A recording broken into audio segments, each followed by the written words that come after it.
Climater, partie 3. Les années d'apogée. Les années 1952-1956 amenèrent les populations d'Occident encore plus près du calcul des comptes pour le soutien que leurs leaders, par 2 générations et 2 guerres mondiales, avaient donné à la révolution et au sionisme.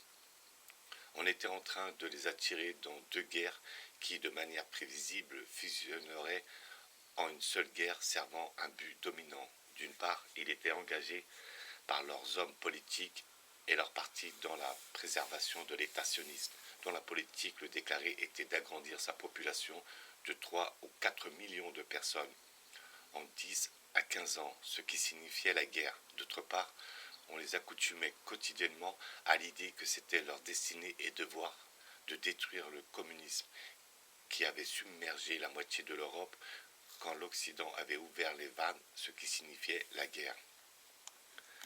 Ces 2 guerres deviendraient inévitablement une guerre unique. Le calcul est simple. Le territoire pour l'expansion de l'État sioniste ne pouvait être pris qu'au peuple arabe voisin. Les gens nécessaires à l'expansion de l'État sioniste ne pouvaient être pris que dans la région occupée par la Révolution, parce qu'on ne pouvait trouver nulle part ailleurs, ouvrez les guillemets, 3 ou 4 millions de juifs, les États-Unis mis à part. Dans ce but, l'Occident, durant la phase qui commença en 1952, dut être persuadé que l'antisémitisme sévissait dans la zone soviétique, tout comme elle fut persuadée durant les 4 années qui suivirent que les attaques sionistes envers les pays arabes étaient des attaques arabes envers Israël. Ben Gourion, 8 décembre 1951, informa officiellement le gouvernement soviétique que, ouvrez les guillemets, le retour des Juifs dans leur foyer national historique est la mission centrale de l'État d'Israël. Le gouvernement d'Israël. L'extraction des Juifs des États-Unis, bien qu'essentielle au rassemblement des exilés, appartient manifestement à un stade ultérieur du processus et dépendrait du succès de la phase suivante. Le rassemblement des Juifs du territoire soviétique et des pays du Maghreb, après cela, qu'étrange que paraissait l'idée aux Américains et aux Britanniques aujourd'hui, il faudrait qu'il y ait une persécution juive en Amérique, et cela serait produit par la méthode propagandiste utilisée dans le passé et appliquée impartialement pays après pays, y compris en Russie, Pologne, Allemagne, France, Espagne et Grande-Bretagne. Le docteur Naoum Goldman, leader de l'organisation sioniste mondiale, dit devant un public israélien en octobre 1952 qu'il n'y avait qu'un problème que le sionisme devait résoudre s'il voulait réussir. Comment faire émigrer en Israël les Juifs des pays où ils ne sont pas persécutés. Il dit que ce problème était particulièrement difficile aux États-Unis parce que les États-Unis sont moins un pays de persécution juive ou de toute perspective de persécution juive que n'importe quel autre pays. Johannesburg, Zioniste Record, 24 octobre 1952.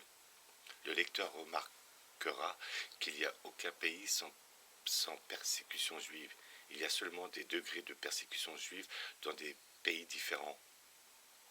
Le gouvernement d'Israël fait appel à l'Union soviétique pour permettre aux Juifs de l'Union soviétique qui souhaitaient émigrer de le faire. Le New York Times, 2 ans plus tard, mentionnant l'immigration déclinante vers Israël, dit que le but de M. Ben Gourion, ouvrez les guillemets, semble très lointain, et ajouta que le modèle actuel d'immigration ne changerait radicalement que s'il y avait un regain d'antisémitisme. Quelque part, à cette période, le 26 juin 1953, la dénonciation de l'antisémitisme derrière le rideau de fer avait commencé. Le New York Herald Tribune dit à la même période, 12 avril 1953, que l'antisémitisme était devenu virulent en Union soviétique et que l'entreprise de sauvetage la plus cruciale à laquelle faisait face Israël dans sa 6e année était celle de 2 500 000 juifs prisonniers de la Russie et des pays satellites.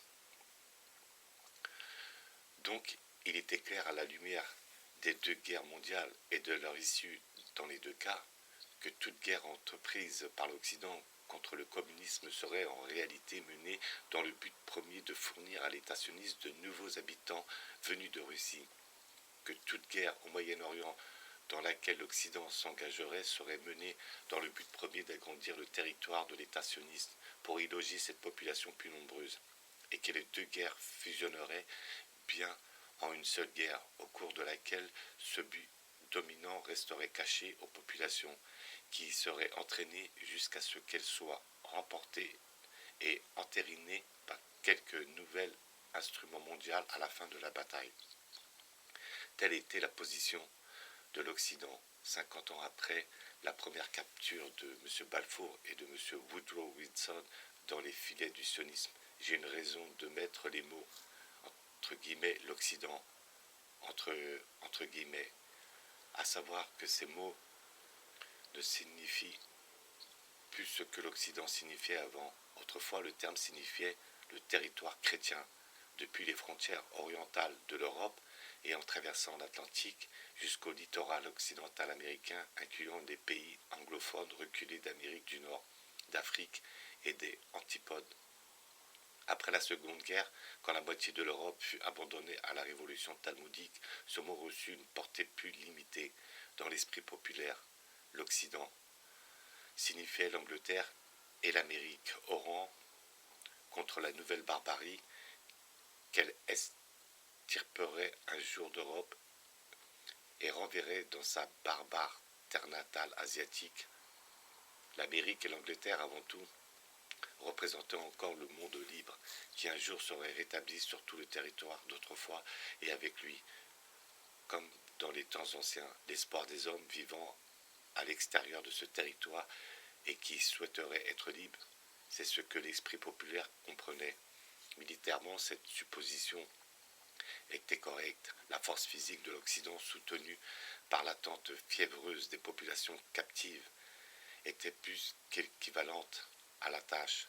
En réalité, les grands pays vers lesquels les peuples asservis se tournaient étaient eux-mêmes prisonniers du pouvoir qui avait amené ces asservissements, et ils avaient montré par deux fois que leurs armes, si elles étaient utilisées, ne seraient pas employées pour libérer et réparer, mais pour prolonger le supplice du XXe siècle. Les valeurs morales et spirituelles autrefois contenues dans ces deux mots, l'Occident était les plus fortes dans les pays abandonnés au communisme et dans ceux menacés du sionisme, où la souffrance et le danger ranimaient ces valeurs dans les âmes humaines, dans ces grandes citadelles occidentales qu'étaient autrefois Londres et Washington. Ces valeurs étaient réprimées et latentes.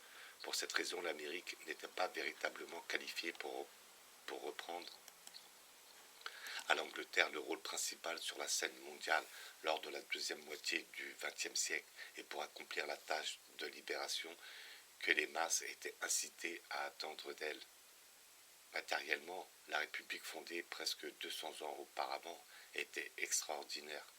Les richesses du monde y avaient coulé durant les deux guerres mondiales. Sa population atteignait rapidement 200 millions. Sa marine et son armée de l'air étaient les plus importantes du monde. Comme son armée de terre était fondée sur ces ordres de contrainte que sa population avait longtemps considérés comme étant la malédiction de l'Europe. Dans l'industrie et les compétences techniques, elle était redoutable au point d'en devenir un cauchemar pour elle-même. Sa production était si vaste qu'elle ne pouvait être absorbée. Et le souvenir terrible de la crise de 1929 incita ses leaders à concevoir de nombreuses manières de distribuer les marchandises dans le monde sous forme de présents et de payer ses biens aux producteurs par des fonds publics, si bien que pendant un temps, les fabricants et les ouvriers étaient payés pour une production pour laquelle, en temps de paix, aucun marché naturel ne se présentait. Ces bases militaires sur le territoire de peuples autrefois souverains étaient disséminées sur tout le globe, de sorte qu'à tout instant elles pouvaient frapper avec une puissance fulgurante. Mais frappez-moi, et dans quel but? Le communiste répondait aux masses dans un but de libération des asservis, l'aide au monde en esclavage et de rectification des actions de 1945. Si cela était vrai, la fin du supplice du siècle était au moins en vue. Un de ces jours, car partout dans le monde des hommes mettaient leur cœur dans cette cause-là.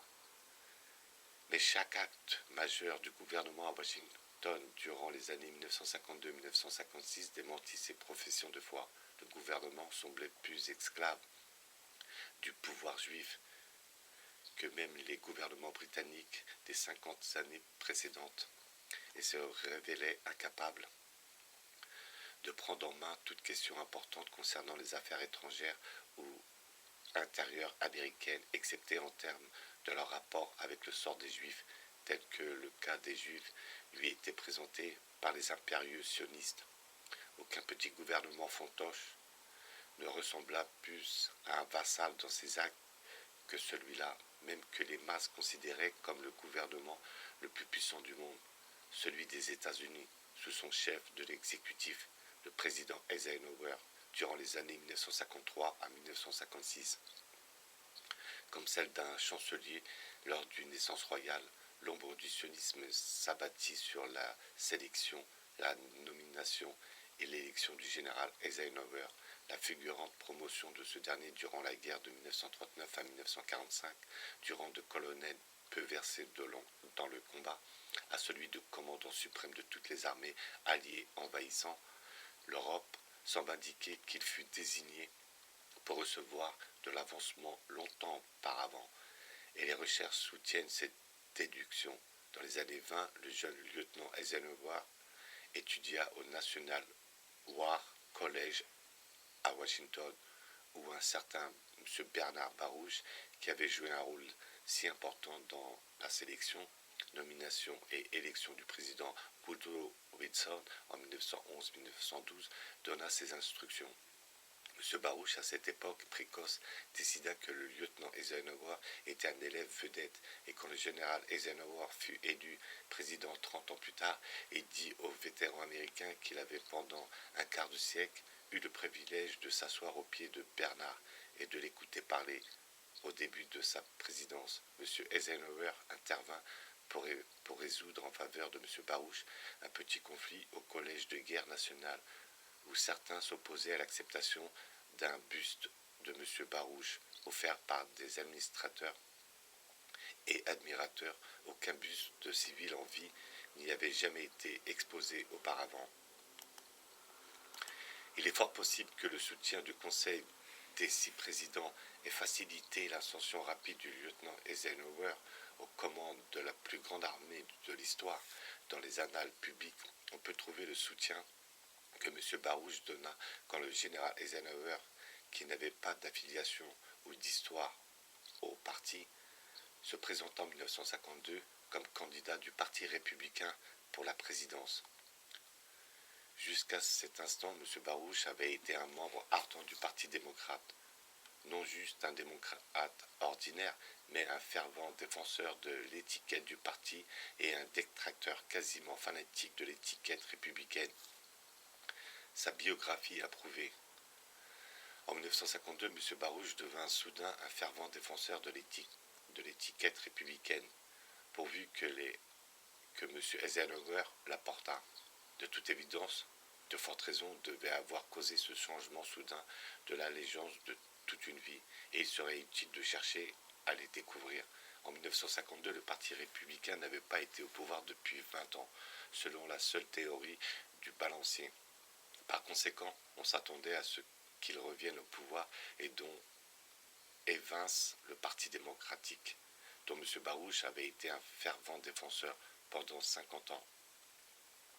Hormis le retournement de la chance auquel on devait s'attendre, contre un parti trop longtemps au pouvoir, l'électeur américain de 1952 avait des raisons particulières de voter contre les démocrates. La raison principale était la révélation d'une infestation communiste du gouvernement sous les régimes de Roosevelt et Truman et le désir du public d'en nettoyer drastique des écuries. Dans ces circonstances, il était relativement clair en 1952 que le Parti républicain et son candidat gagneraient les élections et la présidence. Le candidat naturel était le leader du parti, le sénateur Robert Taft, qui avait consacré sa vie à ce moment précis et après son propre soutien fervent de toute une vie au Parti démocrate, ses contributions d'argent étaient très importantes. et les notes personnelles de M. Forrestal rapportent le rôle joué par de telles contributions. En général, pour déterminer le cours des élections américaines et de la politique nationale, M. Barouch, le détracteur fanatique de l'étiquette républicaine, présenta un candidat alternatif pour la nomination républicaine, c'est-à-dire l'officier qu'il avait admiré pendant si longtemps, apparu soudain sur le ring, et la chaleureuse recommandation de ce dernier par M. Barouch indiquait d'où provenait son soutien le plus solide. La perspective qui s'ouvrait alors était que si Eisenhower, au lieu du sénateur Taft, arrivait à obtenir la nomination du parti, le Parti républicain serait à travers lui engagé à poursuivre la politique démocrate d'internationalisme commencée par les présidents Woodrow Wilson et Roosevelt et Truman. Cela en retour signifiait que si le leader du parti pouvait être évincé, l'électeur américain serait privé de tout choix véritable, car le seul homme qui lui offrait une politique alternative et différente était le sénateur Taft. Cela était devenu clair pour l'initié. Plus d'un an avant l'élection, grâce au leader républicain le plus important après le sénateur Taft, le gouvernement Thomas Dewey de l'État de New York, M. Dewey, qui s'était étonné lui-même et avait étonné le pays en perdant l'élection présidentielle de 1948 en faveur de M. Truman, un exemple classique de l'échec prévu d'avance de la méthode. Moi aussi, déclara, je suis un internationaliste. C'est pourquoi je suis pour Eisenhower. Eisenhower est un républicain de cœur. Mais ce qui est plus important, c'est qu'il est internationaliste. Luke, 11 septembre 1951. Parmi les initiés internationalistes, comme activistes dans le sionisme, et un mot-clé signifiant de nombreuses choses inavouées jusqu'ici au cours de notre siècle, aucun internationaliste inavoué à un poste de premier plan ne s'est authentiquement opposé à l'avancée du communisme, l'avancée du sionisme et le projet du gouvernement mondial vers lequel ces deux forces convergèrent mènent. Le sénateur Taft, d'autre part, était violemment attaqué à cette époque comme isolationniste. Un autre mot clé, il signifie seulement que la personne attaquée croit en la souveraineté nationale et aux intérêts nationaux, mais on fait en sorte que cela sonne mal à l'oreille des masses. Ainsi, M. Eisenhower se présenta-t-il à la convention du Parti républicain à Chicago en 1952 contre le sénateur Taft. Je fus le témoin par la télévision. Et bien que je ne sois pas novice, je fus étonné de la façon lisse dont la défaite du sénateur Taft fut atteinte. Cet événement montra longtemps avant les véritables élections que le mécanisme de nomination avait été tellement maîtrisé qu'aucun parti ne pouvait même, ne serait-ce que de progresser ou de proposer quiconque n'était pas un candidat approuvé par les puissants sélectionneurs derrière la scène. La conséquence de l'élection présidentielle elle-même dans les circonstances présentes relativement peu d'intérêt en Amérique de nos jours. Et l'observateur ne peut pas non plus se faire une idée de la manière dont la République pourrait échapper à ce contrôle occulte. Il n'est pas possible pour les deux partis de désigner son leader de parti ou tout autre homme s'il n'y a pas auparavant été jugé acceptable par les internationalistes. L'évincement du leader vétéran du parti à la veille du retour au pouvoir de son parti fut accompli grâce au contrôle des votes groupés des États-Unis. L'effectif démographique détermine le nombre de votes déposés par les délégations d'États et au moins deux de ces États prépondérants, New York et la Californie, sont ceux vers lesquels l'immigration juive ces derniers 70 ans a été orientée manifestement dans ce but. En 1952, alors que je regardais la télé, le vote pour les deux hommes était plutôt à égalité lorsque M. Dewey remit en souriant l'important vote groupé de l'État de New York contre le leader de son parti et en faveur de M. Eisenhower. D'autres États clés suivirent le même exemple. Il reçut la nomination qui, dans les circonstances du moment, signifiait aussi la présidence. Cela signifiait aussi la fin de tout système bipartiste authentique en Amérique. Pour l'heure, le système des représentants élus, connu sous le nom de démocratie, est rabaissé au niveau du système au parti unique des non-démocraties.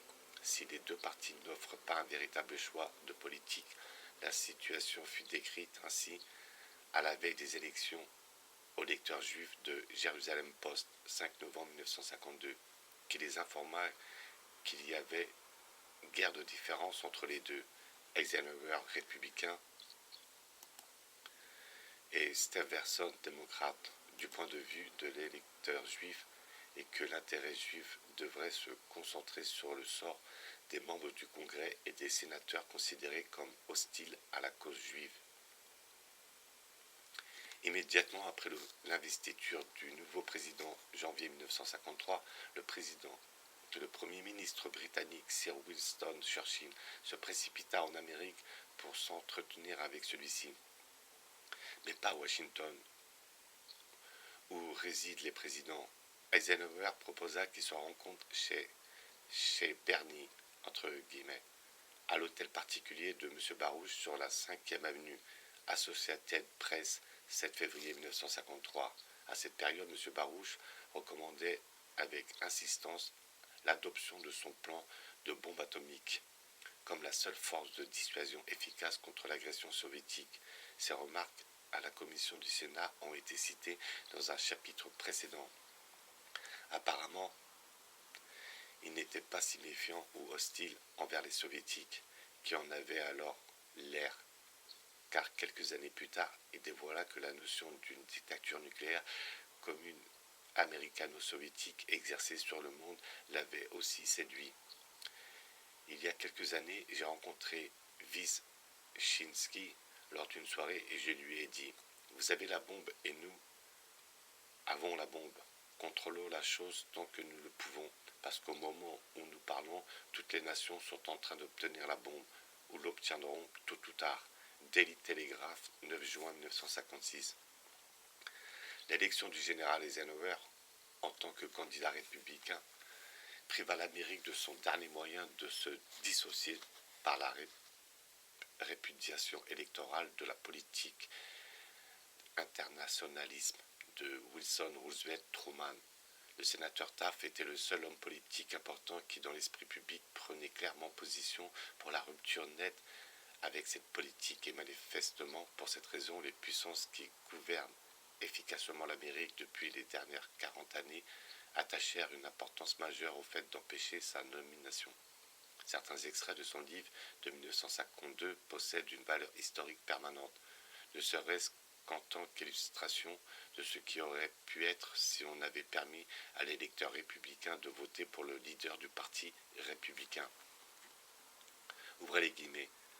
Le résultat de la politique de l'administration Roosevelt-Truman a été de construire la force de la Russie soviétique, si bien qu'elle est en fait une menace à la sécurité des États-Unis. La Russie est bien plus une menace à la sécurité des États-Unis qu'Hitler en Allemagne ne le fut jamais.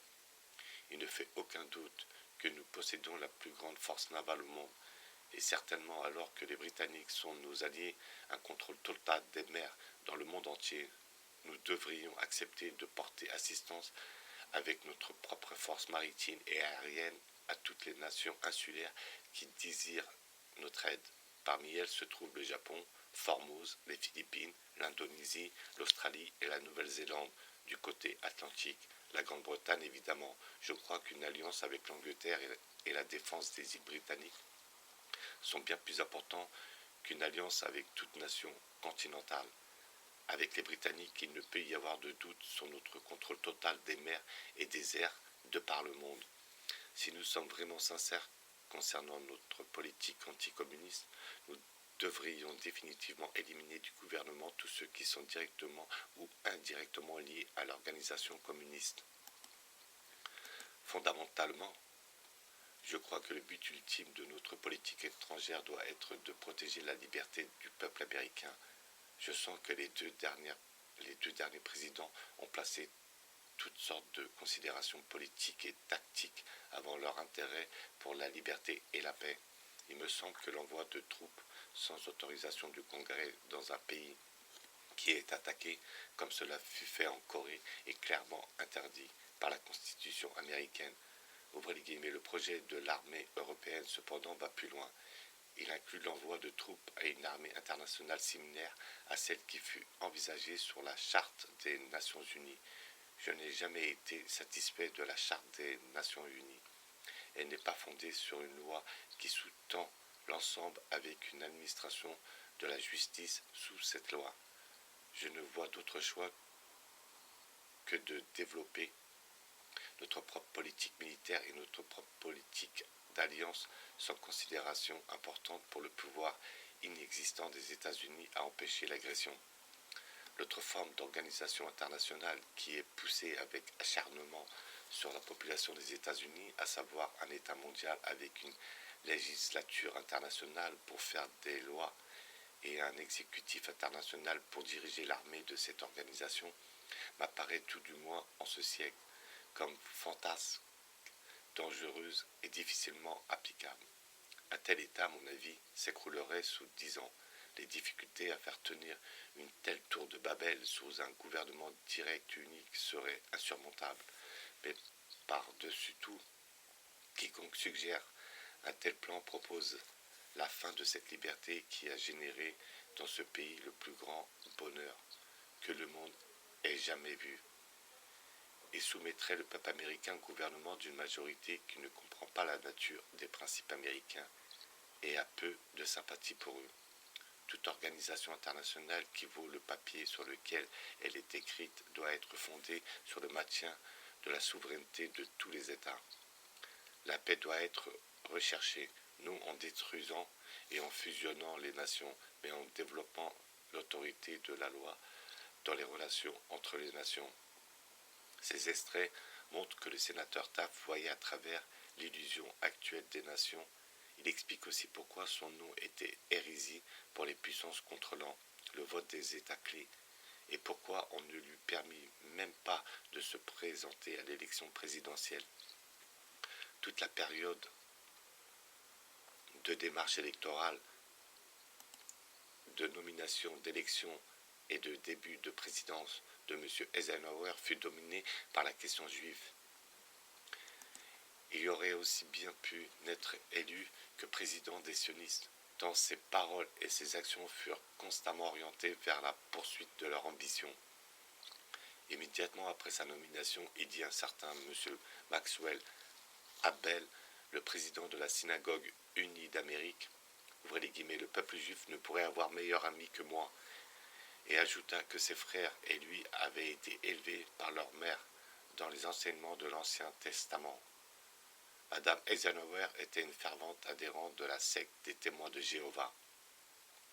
Et j'ai grandi en croyant que les Juifs étaient le peuple élu et qu'ils nous avaient donné les principes élevés d'éthique et de morale de notre civilisation. De nombreux journaux juifs, septembre 1952. Cela fut suivi d'ardentes professions de solidarité envers les Juifs et Israël de la part des deux candidats à l'occasion du Nouvel An juif, septembre 1952. Pendant ces festivités également, la pression américaine sur les amants libres d'Allemagne de l'Ouest réussit à leur soutirer la signature de l'accord pour payer des réparations à Israël. En octobre eut lieu le procès de Prague avec l'accusation de conspiration sioniste. Et M. Eisenhower commença à faire ses déclarations menaçantes à propos de l'antisémitisme en Union soviétique et dans les pays satellites. L'accusation d'antisémitisme était jugée comme un moyen d'obtenir des votes aux élections et fut portée par le président sortant, M. Truman, contre M. Eisenhower, qui dit en public qu'il était dépassé par cette insinuation. Ma voix s'étrangle, je vous laisse juger. Le rabbin Hillel Silver de Cleveland, qui fit des menaces de guerre à l'Union soviétique sur l'accusation d'antisémitisme, fut appelé en réunion privée avec M. Eisenhower, et il en ressortit qu'il innocenta le candidat de toute souillure antisémite. Le rabbin Silver offrit une prière à la convention républicaine qui désigna M. Eisenhower à l'investiture du nouveau président et à la requête de M. Eisenhower. Il offrit une prière pour la grâce et la guidance. Parmi ses rivaux en campagne, le vice-président sortant, un certain Alben Barclay, surpassa tous les autres. À propos d'une déclaration typique de M. Barclay, ouvrez les guillemets, je prédis un avenir glorieux à Israël comme modèle sur lequel la plupart du Moyen-Orient pourrait se former. Time dit, ouvrez les guillemets, la vedette du circuit de parole est le vice-président Alben Barclay qui depuis des années soutire jusqu'à $1000 pour chaque apparition. Barclay est un favori des tribunes rémunérées pour les campagnes de vente de bons israéliens. De nombreux Arabes pensent que ce fait a eu une influence sur la politique des États-Unis au Moyen-Orient, mais il y a peu d'Arabes qui votent aux élections américaines. Quelques semaines après l'investiture, l'accord sur la tribu de l'Allemagne de l'Ouest fut ratifié. Un ministre allemand annonçant, alors que le gouvernement de Bonn avait cédé à la pression de la mairie qui ne souhaitait pas apparaître ouvertement comme le financier de l'État sioniste. Le même mois, avril 1953, les journaux juifs sous la une, Israël montre sa puissance, rapportèrent que tout le corps diplomatique et les attachés militaires étrangers qui regardaient le plus grand défilé de l'armée israélienne à Haïfa, avec la marine tirée à sec au large et les unités de l'armée de l'air passant au-dessus de leur tête, furent dûment impressionnés et le but du défilé de démontrer qu'Israël était prêt à prendre une décision sur le terrain fut atteint. Dans ces circonstances, avec divers nouveaux engagements et promesses, dont acte pour le futur avec Staline mort, Israël prêt à une décision sur le terrain. Et la moitié libre de l'Allemagne peinant pour payer son tribut, qu'un nouveau mandat présidentiel commença en 1953. Un curieux incident marqua le grand défilé du jour de l'investiture à Washington. À la queue du cortège se tenait un homme à cheval dans un costume de cow-boy qui mit son cheval au pas alors qu'il approchait de la tribune présidentielle et demanda s'il pouvait essayer son lasso. Docilement, M. Eisenhower se leva et baissa la tête. Le lasso tomba autour de lui et le cow-boy l'enserra avec les images filmées montraient un homme nu, tête au bout d'une corde. Nombreux sont ceux qui pensèrent que le nouveau président prononçait de simples platitudes quand il dit, ouvrez les guillemets, l'État d'Israël est l'avant-poste de la démocratie au Moyen-Orient et chaque Américain aimant la liberté doit se joindre à l'effort pour assurer à jamais l'avenir de ce nouveau membre de la famille des nations. En réalité, c'était un engagement considéré comme tel par ceux à qui il était adressé, de même que les paroles similaires, M. Roosevelt, M. Woodrow Wilson, 8 ans après la mort d'Hitler, le nouvel État, où les lois mènent Hitler avait cours et d'où la population d'origine avait été chassée par le massacre et la terreur, était l'avant-poste de la démocratie, et tous ceux aimant la liberté devaient à l'impératif s'unir pour le préserver. Si le nouveau président pensait qu'il était libre de former une politique d'État après avoir prononcé de telles paroles, on lui montra autre chose dans les 9 mois qui suivirent son investiture. En octobre 1953, l'engagement fut rappelé et de manière impérieuse, un effort pour agir de manière indépendante et dans l'intérêt national américain sur un problème affectant le plus jeune membre de la famille des nations fut réprimé et le président américain contraint de faire pénitence publiquement, ce qui ressemblait beaucoup à la manière dont Rockland Woodrow Wilson avait été rappelé à l'ordre dans le roman de M. House en 1912.